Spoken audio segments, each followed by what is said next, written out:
o'g'lim, men senga hargiz oyog'imni o'ptirib qo'ymayman, lekin ertalab turganlarda bellari og'riydi, sizga aytmaydi.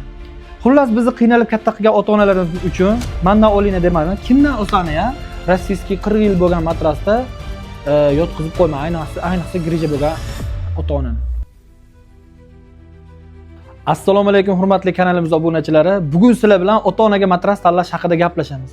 Oldindan aytishim kerak, ota-onangiz sizga hech qachon ertalab turib, meni belim og'riyapti, meni matras menga botyapti, g'ijirayapti deb sizga hech qachon nolimaydi, o'g'lim yoki qizim shunaqa rasvotlarga qoladi deb.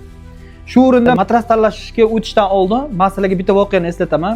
Bir soliq yigit onalarning oldilariga kelib, "Onajon, oyog'i tak tomoni tepa tomondan ko'ra yumshoqroq bo'lar ekan.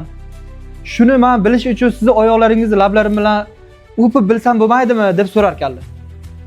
Sog'liq insonning onasi ham sog'liq bo'ladi deganda, ona "O'g'lim, men senga hargiz oyog'imni o'ptirib qo'ymayman. Men unaqa qilishingni xohlamayman. Lekin men senga aytishim mumkin, oyog'i tagi aniq tepasidan ko'ra yumshoqroq bo'ladi. Sababi men yoshligingda seni chaqaloqligingda oyog'ingdan o'pganman, shu orqali bilib olganman" degan ekanlar. Xullas bizni qiynalib katta qilgan ota-onalarimiz uchun mendan olinglar demayman. Kimdan olsani ya, eng yaxshi ularga mos matras tanlashingizda ba'zi bir maslahatlarimni berib o'taman.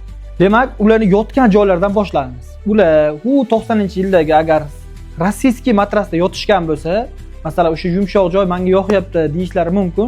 Avvaliga yotish uxlagunlariga qadar u matras ularga yoqimli bo'ladi.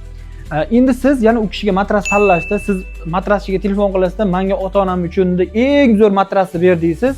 U bozorchasiga qilib aytganda shatda eng zo'rini oladida, qimmatini oladida, tas sizga berib yuboradi. U matras baland bo'ladi, yo qattiq bo'ladi, yo yumshoq bo'ladi. Ota-onangiz unga moslashadi, moslashmaydi. O'g'lim bechara mana shu pullarni sarflab menga olib kelib bersa, men shunga endi noliymanmi deydi. Xullas o'zini moslashtiradi o'shanga. Yo yerga tushib yotadi, yo siz oldingizda yotgan bo'ladi. Lekin noqulay bo'lsa ham sizga umuman aytmayman. Ularga tanlash uchun shu maslahatlarimga amal qilsangiz, Xudo xolasa ota-onangiz mazza qilib uxlashlariga yordam bergan bo'lasiz. Demak, rossiyskiy matrasda yotgan bo'lsalar, demak ular yumshoqroq matrasda yotganlar. Endi ularga yana shunaqangi yumshoqroq matras tanlash kerak. Yumshoqligidan ham hozir bizning seximizda biz bilan o'sha ota-onaga tanlangan matraslar ichida eng ko'p chiqqan muammolardan biri ota-ona o'zi yotgan joydan ko'ra mana yaxshi matras, sifatli matras yoki qimmat matras baland bo'ladi. Baland matrasni o'g'il olib beradi. Ota-ona unda balandsiraydi. Mana yillab 40 sm yerdan balandda yotgan ota-ona birdaniga 70 sm balandlikka tushib qoladi. Boyaga aytganimdek yana o'g'liga aytmaydi, iloji qo'rqqandan moslashadi o'sha narsaga yoki sizni ayagandan moslashadi. Shuning uchun shunaqa bo'lmasligi uchun shunday qilish kerakki, matras zakaz berishda ota-onani oldin yotgan matraslarning yumshoqligini analiz qilamiz. Keyin o'sha yerdan boshlab matras necha balandlikka, masalan, yerdan boshlab o'lchaganda matrasi bilan necha balandlikda yotibdi. Xuddi siz matrasni ras almashtiringki, o'sha balandlik ham o'zgarmasin, lekin matras sifati o'zgarsin. Ikkinchisi, ota-onangizni veslariga yoki ularni sog'liqlariga qarab matras tanlash. Agar ota-onangiz qariganda o'ta gavdali bo'lib qarishgan bo'lsa, ularga iloji boricha qattiqroq matras zakaz qilishga harakat qiling. Yoki yotoq o'rinlarini iloji boricha qattiqroq qilishga harakat qiling. Endi ba'zi bir insonlar qariganda ozg'inroq qarashadi. Ozg'in qaraydi, keyin siz hozir unga har qancha ko'rpachani baland qilib solib berma, o'sha ko'rpachalar ham ularga botishi mumkin. Bular uchun maxsus o'zida shakl saqlab qoluvchi effektli parallollar bor. Shunaqa parallollardan matras yoki ko'rpacha tiktirib bersani bo'ladi. Bizning seximizda ham bor, boshqa joylarda ham bor.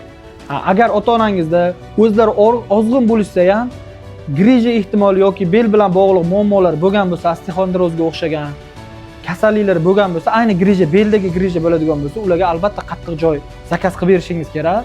Hatto ular yumshoq joyda yotishgan bo'lsa ham, ularga tavsiya qilishingiz kerak. Mana yoki doktor tavsiyasi bilan o'sha qattiqroq matras, ya'ni ortopediskiy matras olib berishingiz kerak.